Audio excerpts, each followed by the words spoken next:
Ang hirap kumita, parang kulang ang oras sa isang akaw. Paano ako makakasabay kung luma ang gamit ko? Ang daming trabaho, pero ang bagal ng sistema. Anak, para lang ba sa bata ang AI na yan? Baka mahirap gamitin. Hindi para sa tulad ko. Pangmayaman lang siguro ang teknolohiyang yan. Pero nang may nagturo, nagbago ang lahat. Wow! Kaya pala akong tulungan gumawa ng report. Mas mabilis na ang benta ko. Narito ang tinig ng makabagong panahon. Mga ka-AI, panahon na para ang teknolohiya ay mapunta sa taong bayan. Sa panahon ng AI, ang aangat ay ang handang matuto. AI para sa lahat. AI para sa masa. AI Talks with the Voice Master.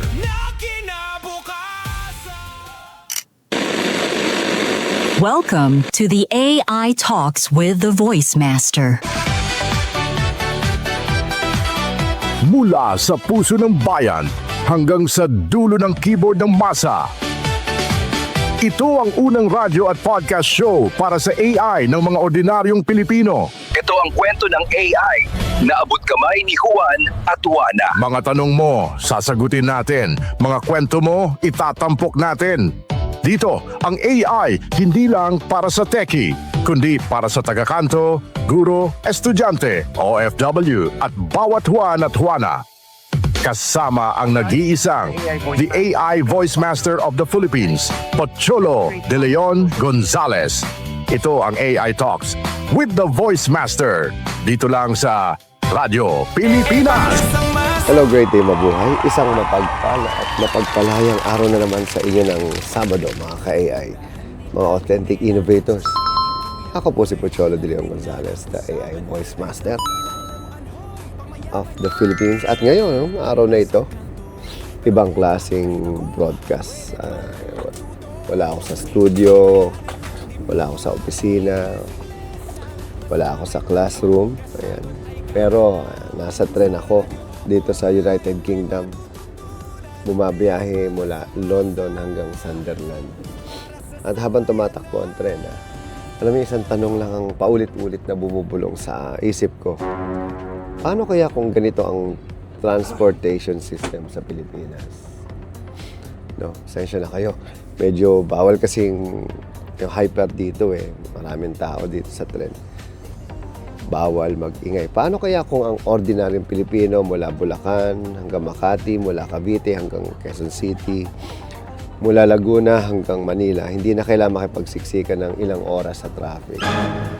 Paano kaya kung ang estudyante, guro, empleyado, mga manggagawa, ayan, negosyante, mga ordinaryong commuter, ay may tren na mabilis katulad dito. Malinis, maayos, ligtas at connected sa modernong technology. At ngayon, dadagdagan pa natin ang tanong. Paano kung ang transportation natin ay hindi lang modern, no? Paano kung ang transportation system natin mula bus, tren, di ba, ay AI-powered? Wow! Yan ang pag-uusapan natin ngayon, no? AI, tren, transportation, ano pa, technology, and the future of the Philippines, diba? Hindi pa dito, no? Ganito rin yung isip ni Rizal noon, no? 120, 30 years ago, no? Habang nakaupo ako dito sa tren kasi may kuryente para sa laptop, may internet, may maayos na upuan, may malinaw na announcement, may oras ng dating, may oras ng alis, may platform information, may ticketing system, may app, at may real-time updates. Simple pakinggan, di ba? Pero sa totoo lang, ito yung tinatawag nating dignity in transportation. Kapag kasi maayos ang transportasyon, nire-respeto ang oras ng tao, di ba? Yun. Kapag maayos ang tren, nire-respeto ang pagod ng manggagawa. At kung maayos talaga ang tren, nire-respeto ang pangarap ng mga estudyante. Kapag may matinong public transport, hindi lang biyahe ang gumagaan. Buhay, no? Buhay ang gumagaan Sa Pilipinas kasi sanay tayo sa salitang traffic. Traffic sa EDSA. Traffic sa Commonwealth. Traffic sa C5, sa SLEX, sa NLEX. Traffic sa terminal ng jeep. Sa bus stop, no? Lalo na, traffic sa buhay. Minsan nga parang bahagi na ng kultura natin ang traffic. Pero dapat ba talaga? Para sa akin, hindi dapat eh. Ang traffic ay hindi identity ng Pilipino. Problema ito na dapat matagal nang nasolusyonan, di ba? At sa panahon ngayon, hindi na sapat ang dagdag kalsada lang. Hindi na sapat ang dagdag sasakyan. Hindi na sapat ang band-aid solution. Kailangan natin ng intelligent transportation system. Kailangan natin ng trend, kailangan natin ng data, kailangan natin ng AI. Oo. Dito, alam mo, nakaprograma na ito lahat eh. Alam mo yung, believe talaga ako mula London hanggang dito. Napakabilis. Kahit 3 beses kami nagpalit ng trend. Mga kaya, ang trend ay hindi lang sasakyan. Ang AI ay simbolo ng disiplina. No? Kapag ang trend ay umalis ng 8:05, aalis siya ng 8:05. Hindi siya maghihintay dahil may kumakaway sa kanto. Hindi siya basta hihinto dahil may gustong bumaba sa tapat ng tindahan. Hindi siya yung paikot-ikot sa trapiko dahil may nakaharang na sasakyan. Ang trend kasi sistema yan eh. At kapag ang isang bansa ay may maayos na sistema, lalong-lalo na sistema ng trend, makikita mo rin ang disiplina ng planning, engineering, maintenance, governance, technology at public behavior.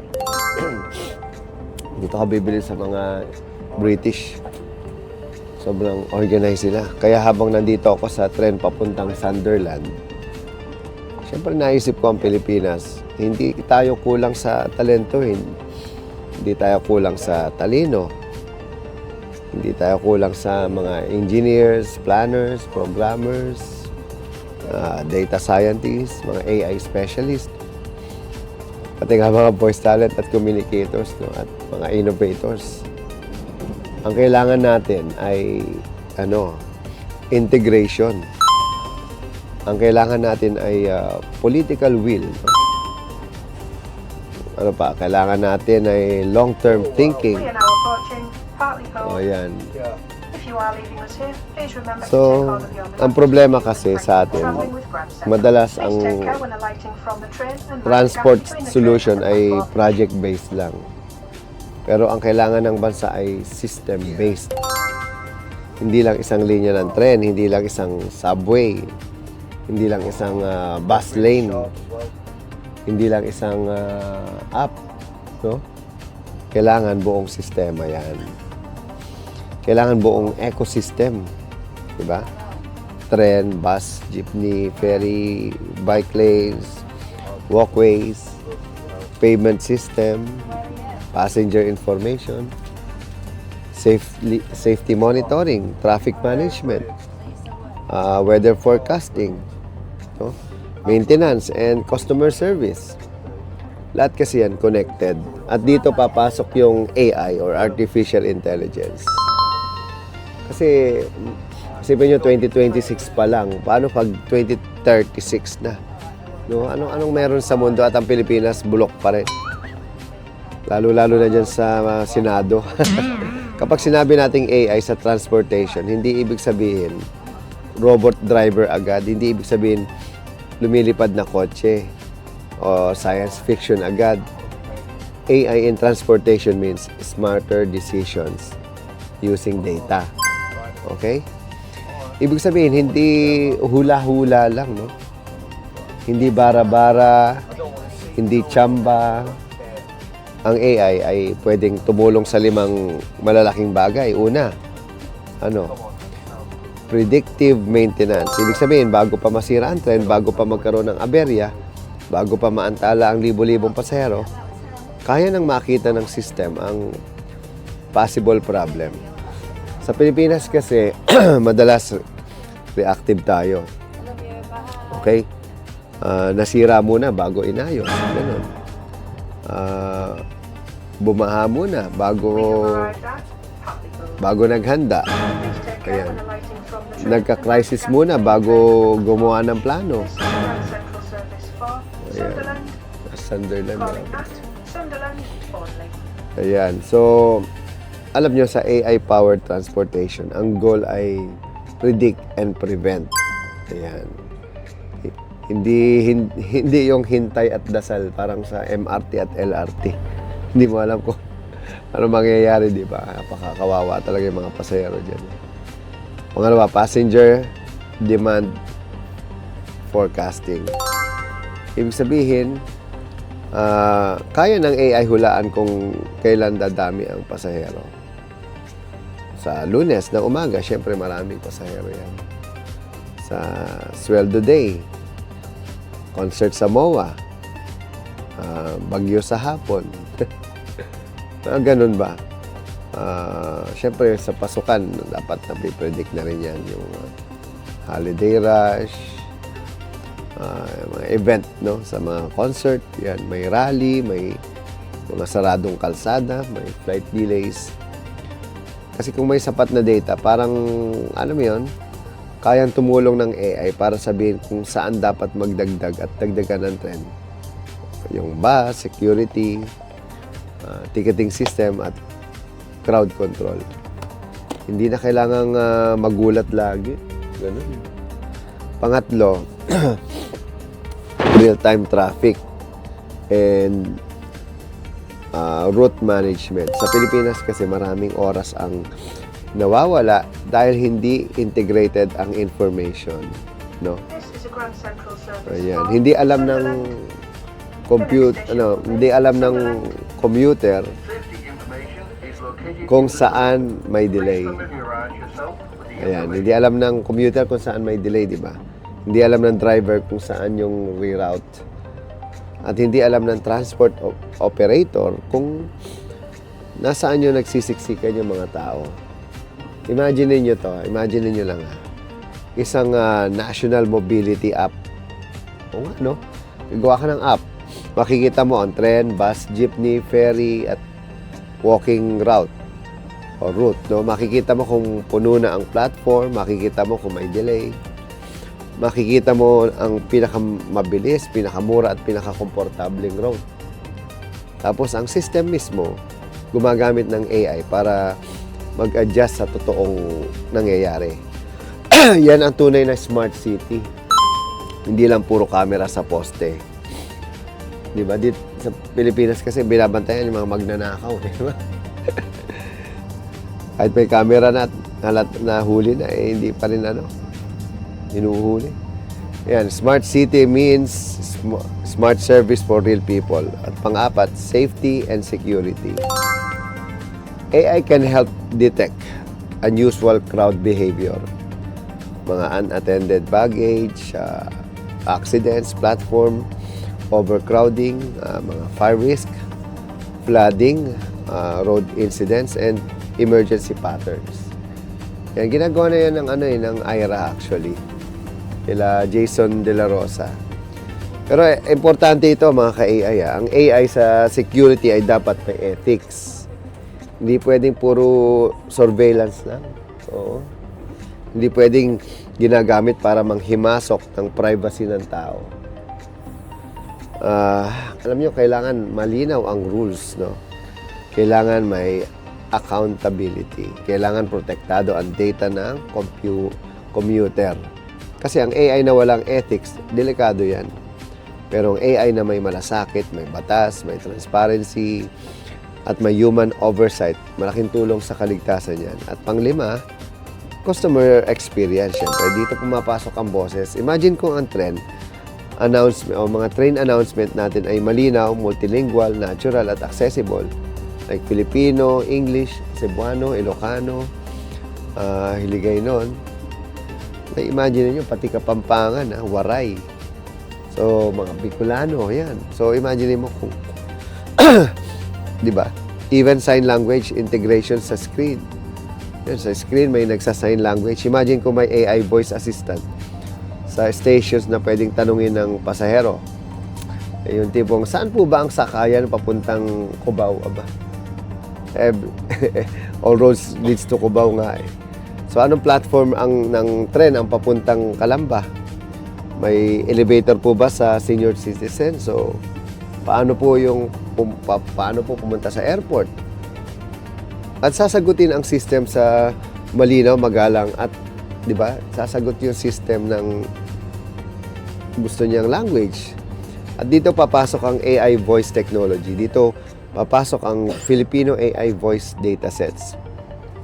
At dito papasok ang trabaho natin sa AI Education PH, AI Negosyo at AI Creative Voices. Kasi ang AI transportation ay hindi lang tungkol sa makina. Tungkol din ito sa communication. Ayan. Kung hindi natin naintindihan o hindi naintindihan ng tao ang system, ay hindi magiging effective ang system. Uy, kita ko na yung dagat. Oh. Ayan. Ngayon, syempre pag-usapan natin ang Pilipinas. Alam niyo, marami tayong proyekto. May Metro Manila Subway. May North-South Commuter Railway. May LRT. No? May MRT. May PNR Rehabilitation. May mga plano sa airport connection. Ayan. May mga plano sa regional transport. Pero ang malaking tanong natin, no, paano natin sisiguraduhin na hindi lang tayo gagawa ng tren, kundi gagawa tayo ng intelligent rail system. Kaya ang challenge ko sa Pilipinas at hindi lang magpatayo ng riles, no. Ang challenge ay magpatayo ng kultura ng maayos na sistema, ba? Kultura ng maayos na sistema. Okay, mga ka-AI, pumikit muna tayo sandali. Imagine natin ang Pilipinas 10 years from now. Imagine yung Pilipinas 10 years from now. Gising ang isang estudyante, di ba? Gising ang isang estudyante sa Bulacan. May app siya. Sinabi ng app, kung aalis ka ng 6:10 a.m., makakarating ka ng school sa Manila ng 7:25 a.m. May moderate passenger volume sa station, platform 2. Ang sakayan o doon. So pumunta siya ngayon sa stasyon. Malinis, may security, may elevator, ayan. May malinaw na signage, may announcement sa Filipino at English. May screen na nagsasabing ilang minuto na ang darating ang tren. May AI system na nag-monitor kung masyadong marami na ang tao sa platform. No? At may staff na mabilis ang alerto, no? Tapos dumating yung tren, di ba? Maayos, may priority. Ayan, tapos siyempre priority ang mga matatanda, PWD, pregnant women at may mga kasamang bata. So pagdating niya sa Maynila, connected ang bus, no? Kasi sa railway may bus na. Tapos may jeepney modernization route at bike na daanan. Kasi ngayon, grabe. Pati mga bulok na jeep, dapat alisin na rin yan. So isang payment system lang, isang app lang, isang journey lang. Kapag maayos ang transportation, gumagalaw ang ekonomiya, mabilis ang tao, ang produkto, mas predictable ang negosyo, mas mababa ang stress. No? Mas mataas ang productivity, ba? Kasi kung ang isang empleyado ay hindi pagod bago pa makarating sa trabaho, may mas maganda ang performance niya. At kung ang isang entrepreneur ay madaling makapunta sa clients, mas lalaki ang negosyo niya. At kung ang isang probinsya ay connected sa syudad, mas lalaki ang opportunity. Imagine niyo kung lahat nakadikit na halos dahil sa tren. Kung ang goods ay mabilis maihatid, bababa ang logistic cost at AI can help optimize freight movement. AI can help ports, airports, roads, no? And rail, di ba? Talk to each other at AI can also help predict demand for agricultural products. Ayan. AI can help trucks avoid congestion at it can also help awareness or mga warehouse schedule delivery. AI can deliver reduce fuel waste. Kaya ang AI sa transportation ay hindi lang pang commuter. Ayan. Pang negosyo din ito, pang agrikultura, pang turismo, pang education, ayan. At syempre, pang bayan. Ano ba yung mga pwede nating simulan ngayon para mapaganda yan? Hindi natin kasi kailangan hintayin matapos ang lahat ng railway na yan, mga railway projects para gumamit ng AI. Pwede ka na magsimula ngayon. Actually, baka ikaw pa gumawa ng first AI app ng trend dito sa Pilipinas. Kasi una, dapat ayusin ang data. Kung walang malinis na data, walang matinong AI. Kailangan ng standardized data sa routes, no? Fares, schedule, passenger volume, delays, accidents, maintenance, flooding, and complaints. Pangalawa, gumawa ng integrated passenger information system. Para sa commuter, iisa lang ang tanong. Paano ako makakarating doon ng ligtas, mabilis, at abot kaya? Pangatlo, gamitin ang AI sa maintenance. Unahin ang safety critical assets, yung relays, signals, power system. Siyempre may mga doors, no? Yung mga sumasara. Kasi kung kaya nating hulaan ang vital trends sa social media, abay dapat kaya rin nating hulaan kung kailan masisira ang elevator sa estasyon. Pang-apat, gamitin ang AI sa crowd management. Abay, wag nang hintayin na magka-stampede risk, di ba? Bago kumilos. Alam nyo, when you use data, dapat you use camera ethically, use sensors, use passenger counts, real-time alerts. At panglima, syempre, gumawa ng first AI voice communication system. Kailangan marinig ng commuter ang information sa wikang naiintindihan niya. Okay? Hindi pwedeng imported lagi ang boses ng technology. Dapat may boses Pilipino, pusong Pilipino, dapat may malasakit sa Pilipino. Okay? At habang tumatakbo itong trend papuntang Sunderland, naisip ko ang trend parang direksyon ng isang bansa. Kapag malinaw ang riles, kahit malayo, abay makakarating ka. Ito, napakalayo nito. Kapag maayos ang sistema, kahit mabilis, abay ligtas ka. At kapag may disiplina ang schedule, may respeto sa oras. Kapag may technology ang operation, may intelligence ang movement. Pero kapag walang direksyon, kahit marami kang sasakyan, may paikot-ikot ka lang. At yan ang ayaw natin para sa Pilipinas, di ba? Ayaw natin ang bansang laging late. Ayaw natin ang bansang laging naghahabol. Ayaw natin ang bansang ang ordinaryong tao ang laging nagbabayad sa kapalpakan ng sistema.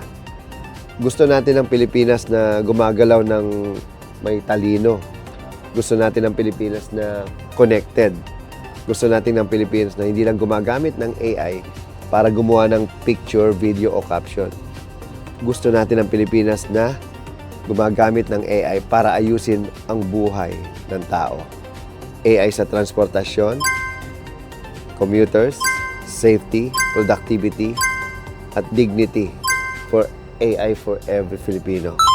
With that, magbabalik po tayo dito sa AI Talks mula dito sa trend papuntang Sunderland sa United Kingdom.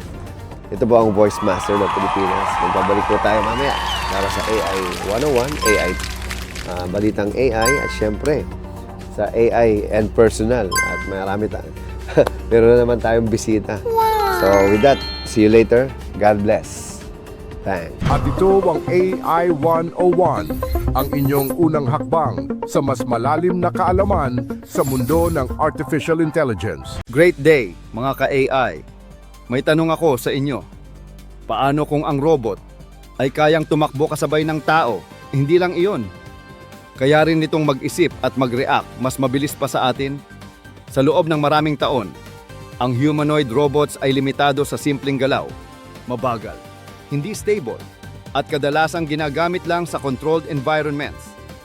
Pero ngayon, may bagong development mula sa Westwood Robotics. Isang humanoid robot na tinatawag na Themis V2. Ang robot na ito ay halos kasing tangkad ng tao at may kakayahang gumalaw sa 40 iba't ibang paraan. Ibig sabihin, kaya nitong yumuko, umikot, at mag-adjust ng katawan na parang tao. Mas flexible, mas natural, mas realistic. Isa sa pinakamahalagang bahagi nito, ang tinatawag na back-drivable actuators. Ito ang nagbibigay dito ng smooth at controlled movement. Kapag gumalaw ito, hindi ito parang makina na bigla-bigla, kundi parang tao na may control at awareness. Mas ligtas ito, lalo na kapag malapit sa tao. Bukod dito, napakalakas ng processing power nito. Kayang mag-process ng humigit kumulang 200 trillion operations per second. Ibig sabihin, kaya nitong mag-isip at mag-decide sa napakabilis na paraan. At gamit ang advanced sensors, kaya nitong mag-react hanggang 1,000 beses kada segundo. Parang may supercharged na reflexes. Kaya nitong mag-balance kahit sa uneven surfaces. Kaya nitong tumakbo ng hanggang 10 kilometers per hour. Halos kapantay ng takbo ng tao. At kayang mag-adjust sa real-world environments. Hindi lang sa laboratorio. Samantala, may isa pang development mula sa kumpanyang 1X. Isang humanoid robot na tinatawag na Neo. Pero iba ang focus nito. Habang ang Themis V2 ay para sa advanced movement, ang Neo naman ay para sa everyday life. Isipin ninyo ito.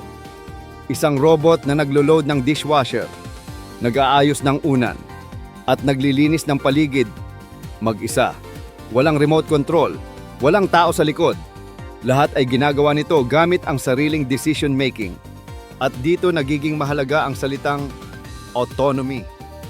Ibig sabihin, kaya nitong kumilos ng walang direktang utos mula sa tao sa bawat galaw. Gumagawa ito ng decisions. Paano hahawakan ang object? Saan ilalagay?